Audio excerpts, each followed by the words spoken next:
All right. So I have recently rediscovered Battlestations and discovered Battlestations Dirtside for the first time. If you're aware of my channel, you know I put together a P&P of this whole set. I added Battlestations 1, and I have all of the books here for Battlestations 1 and the advanced rule book for Battlestations 2.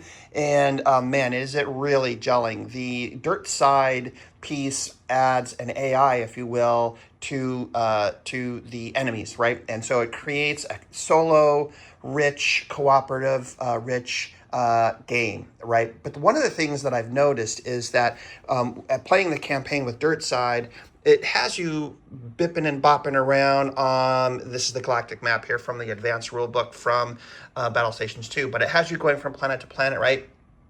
And eventually you're going to have one of these missions that takes you here and there and across the map proper there. So it dawned on me that, oh, wow, this is Battlestations. And I've got the thing set up here. So I would love to sort of incorporate both of them in this organic way, right? And actually show sort of a space hex crawl from planet to planet, and came up with a simple process that I want to talk about here now. And as we get into more Dirtside and Battlestations, absolutely loving this game, and really excited about all of the content that's available. The books, right, for Battlestations 1, they work great. Battlestations 2 didn't really change the formula, updated some things, streamlined some processes, but overall it remains unchanged for the most part. And I think maybe it addressed some balance issues, etc. But those are things that you just kind of take in stride anyway. So it really has bridged the gap between that board game, right, and that RPG that we really strive for, you know, in terms of bridging the gap, the two, this sort of hybrid situation. Anyway, let's talk about what this looks like for a space Hexcrawl, and see you on the other side. So here we are. We have the galactic map, and we were given a human ship, right? This is a size 3 ship, and basically the way that works is it's how many modules, right, divided by 3 gives you the size of the ship. So based on that, right, and some of the information from a couple of the other books, I put together a warp jump action card, right, which explains how everything works, right, in an easy 1, 2, 3 step process, right? And then after successful warp out, there's what you do. So this information, by the way, was put together with a couple of different books here, and let me just share with you. So we've got How Much for Your Planet, right? This is a Battlestations 1 book, as well as this book here, Pax Galactum, also a Battlestations 1 book, and then combining it with some of the other elements from the advanced rule book for Battlestations 2. Okay, so now what is the story? Well, so what we need to do, right, and based on the ship size, then, right, you set the hexes, so ship size. So program the hyperdrive for warp out. And so the process there is that a ship will warp with their warp out, right, in hyperdrive, a number of hexes based on their ship size. So the ship that I showed you earlier there, that ship is a size 3. Here's where we currently are, right, Faust 4, and we are going to need to warp out. We want to come up here to outpost VN1, and so it would take us forever to try to leap 3 hexes at a time across space, right? And across the Great Rift here. But what we can do is make our way up here to the wormhole, and then wormhole over to Zoalia Alpha, and then hop over here to outpost VN1. And so that process, believe it or not, is about half the amount of time that it would take to just fly there directly. So there's a lot of time savings, and that can be important, right? We're in the middle of a campaign. We've just found out information that we needed here from Faust 4, and so now we need to get back and get over to Outpost VN1, and that's the planet that I have set up here right now, where we need to put together the information, figure out what we need to do, build that spaceship right there, the yacht, Scott's yacht, I think it's called, and then have that ship also to kind of research where the final destination for the secret planet TAC is. So that's our mission. We've got the heavy builders here that we're going to use to kind of drive around the map, and we've got some natural disasters. I think there's some lava flows that's coming through that we were going to have to kind of fight against. So we've got a time limit to kind of put things together. Anyway, before we get there to the planet to have that adventure, we need to fly through space, right? And see what it looks like as we fly from here to there. And that's kind of what a hex crawl is, right? Space crawl is just a matter of getting from point A to point B.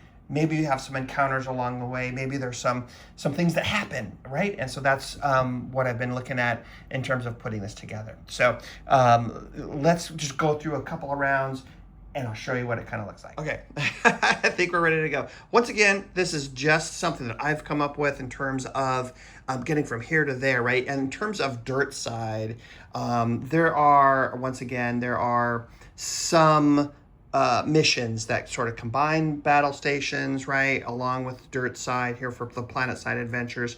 This is something that I felt like as I was playing it dawned on me because, from mission 1 to 2, you're going from planet to planet.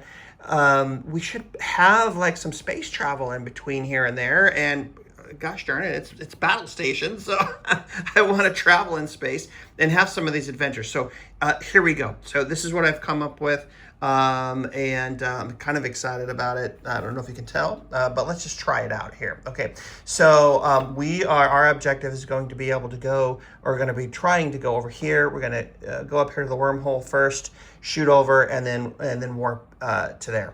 Okay, so let's come on over here to our scientist, right? So we have our scientist who is working the hyperdrive. All the other crew members are adding power to engines and doing overwatch with guns and piloting, right? All a part of the situation, right? And so an optional piece to the warp out, right, is having the pilot, right, and the engineer add some assistance to the roles, right, as a pool, right? And so you would take the piloting skill, the engineering skill, and say, okay, we really want to make these jumps. We're going to augment the scientist and his or her ability to plot the course for our jump, right? So we have a target number of 14, and how do we get there to do a successful warp jump? Well, that's just the ship size, right? And then it's +3 per extra marker. So we need to plot however big the ship is, right? And this is a ship that is size 3. So we're going to have a maximum jump in space there of 3 hexes. And so we need to do 3. It's +3 per extra marker that we are rolling for. I hope that makes sense. Okay, we'll go through it, and I'll actually do it here so you can see. So the first roll is for the first initial success, or right, the skill check, right? And then so that gets us 1 space, and then we're going to have 2 spaces extra that we need to get to. So we're going to add 6 to that, right? That brings us to 14. Well, the pilot and the engineer can add to the pool to help out. So, the piloting skill here of 5. We've got an engineering skill here of 3. That's 8. and then the science skill of 6. So that is, what is that, 13? Wow. That is crazy, crazy good. So that means that we basically need to roll a 1 to fail. And so we're rolling here because you can fail. And we did not fail. So we get our jump, and so we go to 3. 1, 2, 3. We're almost there, but we still have to do one more jump. But now we come over here, we consult the card for a successful warp out. Okay, so now that we've jumped, we've warped out, and now we've jumped 3 spaces, and now we warp back in. And so now we need to roll here. So if we roll snake eyes, we're going to have to consult the hazards table. And if we roll double 6s, we're going to have to consult the encounters mission table. Let's take a roll. Okay, so that is a 9. So no encounters, no space hazards. And let me just share with you what that is. So in the book here for Pax Galactum is a random missions chart. And it's a D66 chart, which is so cool. And as you would roll and experience one of those, and maybe you land on one, right, and roll it, it gives you a map setup, and then the special setup for where you warp in at and what's happening here. And you can get sucked into like a complete side quest, side mission thing, right? And these are just sort of random missions that you might be sucked into at any given point in time. And then also there are space hazards in here too. This is so cool because you can have an escape pod that you encounter. You're lost, dust clouds, space barnacles, all kinds of different things. And then it explains what those space hazards are for you there too. So that is sort of the nuts and bolts of the space Hexcrawl. Warping out, warp back in, rolling to see if there's an encounter or space hazard, and then you start all over again, right? So, all right, so that was our first jump. We moved, and so now we have to try to warp out again, and we're going to warp out again. So we know that we're gonna have our pool with our engineer and our pilot, and we have our scientist here. And again, we're just rolling really now. The skill check is if you get snake eyes, you fail. And if you fail, then there is no warp out, and then you're just going to roll for encounter, right? I kind of playing with the idea of, well, maybe you broke something, then maybe you damaged an engine, and so then we would kind of have to take a look at that. So then we would, and I feel like that might be thematic, right? If you don't succeed, maybe you do have, you broke an engine piece, and you have to now fix it and then roll for an encounter. And maybe the encounter then picks up in terms of what the percentages is, would be. So it's something I'm playing with, right for now. But keeping it simple. That's not part of the whole process currently. All right, but we warped correctly. And so now we are here. We landed in the wormhole. All right, so that part, my friends, is handled with wormhole navigation.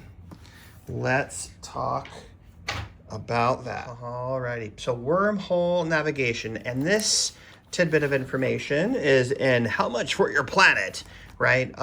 We did just warp in, right? If you'll remember, over here. And so we landed in the wormhole zone. We warped in. Okay, but we're in the area. We still need to roll for an encounter or a hazard. So let's roll that.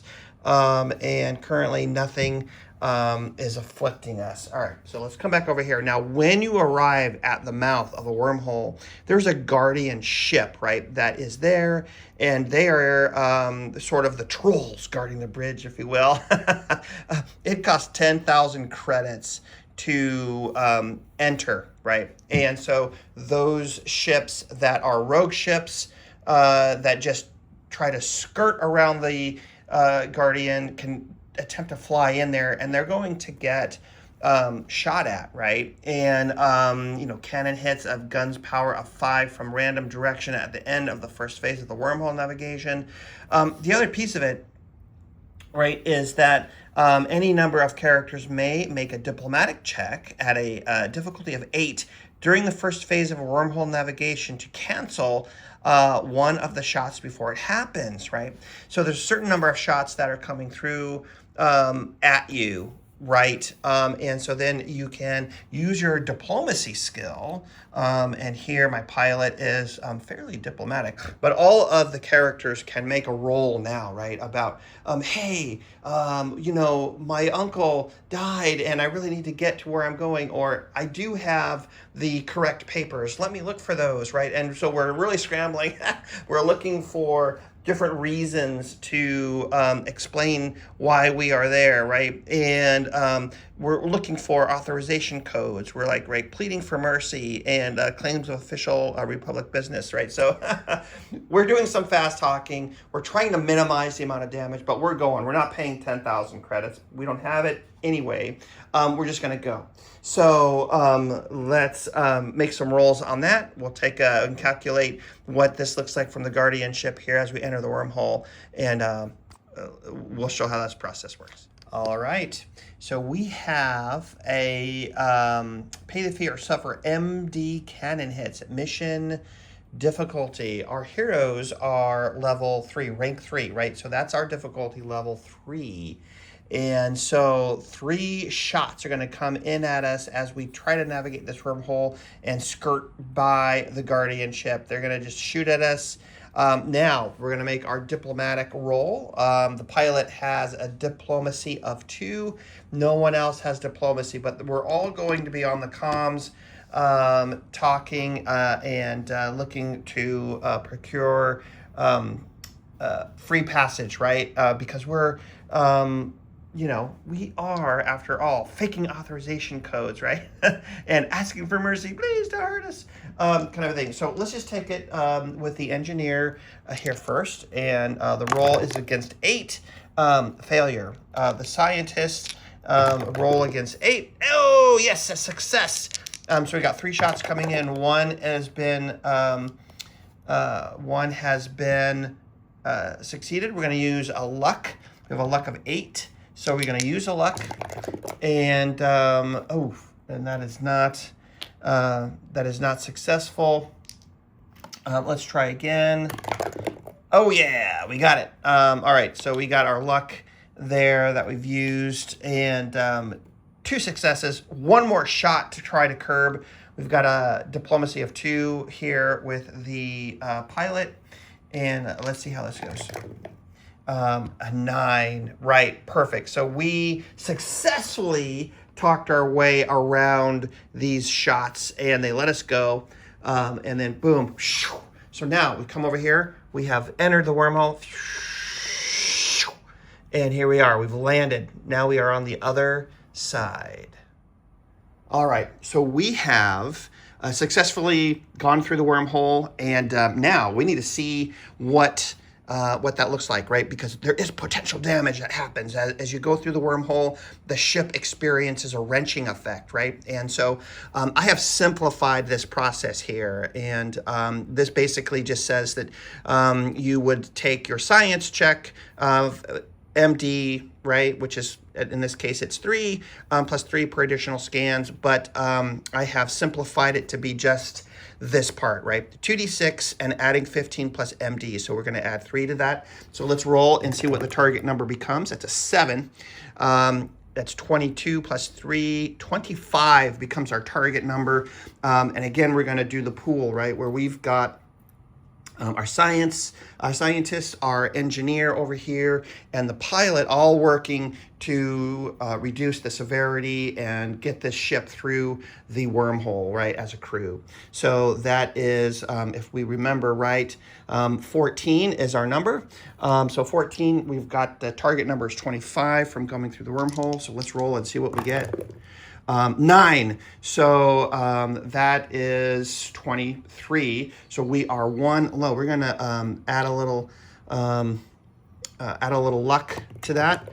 Roll, bam, and we got it. So we have successfully navigated the wormhole and alleviated any of the stress on the ship. That is a high power crew right there. They're clicking on all cylinders. All right, so now what's left is to roll. We've warped in. We need to roll for space hazards, right? So here, let's take this roll. Double fours, so nothing there. So we're good to go. We're clear. And now we need to make our way here to outpost VN1. So, okay, we're going to follow the processes again, right? Where we warp out, we plot on the hyperdrive, and then we warp in and roll for hazards. And so that's the process, okay? And then eventually we make it to planet, what is it? What did we say? Outpost VN1. And here it is. So, and then our heroes are going to take action, and we are going to take some of the heavy lifters, move some modules around. And there we go. So this is the travel piece from mission to mission that I've come up with in terms of a space Hexcrawl. So would love to hear what your thoughts are on that, and I'm excited to get into this a little bit further.